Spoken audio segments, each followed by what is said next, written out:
Hey guys, നമുക്ക് easy ആയിട്ടുള്ളൊരു chilli chicken എങ്ങനെ റെഡിയാക്കണമെന്ന് നോക്കാം. കട്ട് ചെയ്ത് വെച്ചിരിക്കുന്ന ചിക്കനിൽ കുറച്ച് പെപ്പർ, കുറച്ച് salt, 1 table spoon soya sauce, ഒരു മുട്ട, കുറച്ച് കോൺഫ്ലവർ ഇതെല്ലാം കൂടി മിക്സ് ചെയ്തിട്ട് ഒരു 1/2 to 1.5 hour നമുക്ക് ഫ്രിഡ്ജിൽ മാരിനേറ്റ് ചെയ്യാൻ വെക്കാം.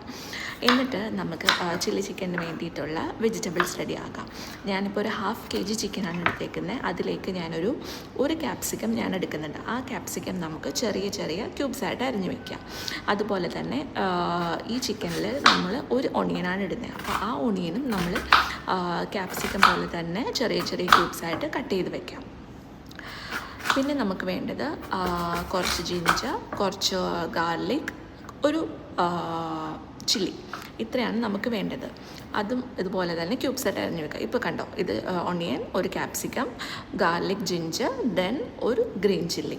പിന്നെ ഇതിലേക്ക് ഞാനൊരു കോൺഫ്ലവർ ആഡ് ചെയ്യുന്നുണ്ട്, പിന്നെ ഒരു ഗ്രീൻ ചില്ലി സോസ് ആഡ് ചെയ്യുന്നുണ്ട്, പിന്നെ ഒരു സോയാ സോസ്, പിന്നെ ടൊമാറ്റോ കെച്ചപ്പ്.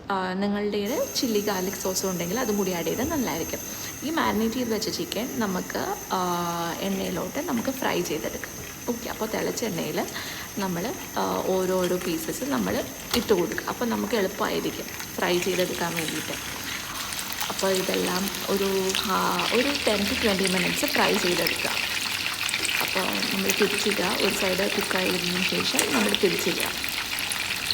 ഓക്കെ, അങ്ങനെ ഇതുപോലെ തന്നെ എല്ലാ പീസസും നമുക്ക് ഫ്രൈ ചെയ്തെടുക്കാം.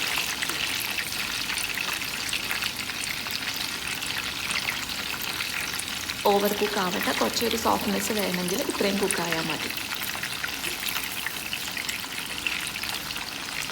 എല്ലാം നമ്മളിതുപോലെ എടുക്കുക. എന്നിട്ട് ആ ഫ്രൈ ചെയ്ത് വെച്ചിരിക്കുന്ന എണ്ണയിൽ തന്നെ നമ്മൾ നേരത്തെ കട്ട് ചെയ്ത് വെച്ചിരിക്കുന്ന ചില്ലി ഗാർലിക് എല്ലാം കൂടി ആഡ് ചെയ്ത് കൊടുക്കുക. പിന്നെ ഞാൻ സോസസായിട്ട് നേരത്തെ കാണിച്ച സോസസും കൂടി മിക്സ് ചെയ്തിട്ട് നല്ലോണം സോട്ട് ചെയ്യാം. എന്നിട്ട് നമ്മൾ ഈ ഫ്രൈ ചെയ്ത് വെച്ചിരിക്കുന്ന ചിക്കനും കൂടി ആഡ് ചെയ്യാം. ഓൾമോസ്റ്റ് നമ്മുടെ റെഡിയായി. ഇനി നമുക്ക് കുറച്ചും കൂടി ഗ്രേവി കൺസിസ്റ്റൻസി വേണമെങ്കിൽ 1 കപ്പ് കോൺഫ്ലവറും കൂടി നമുക്ക് ആഡ് ചെയ്യാം, വാട്ടറിൽ മിക്സ് ചെയ്തിട്ട്.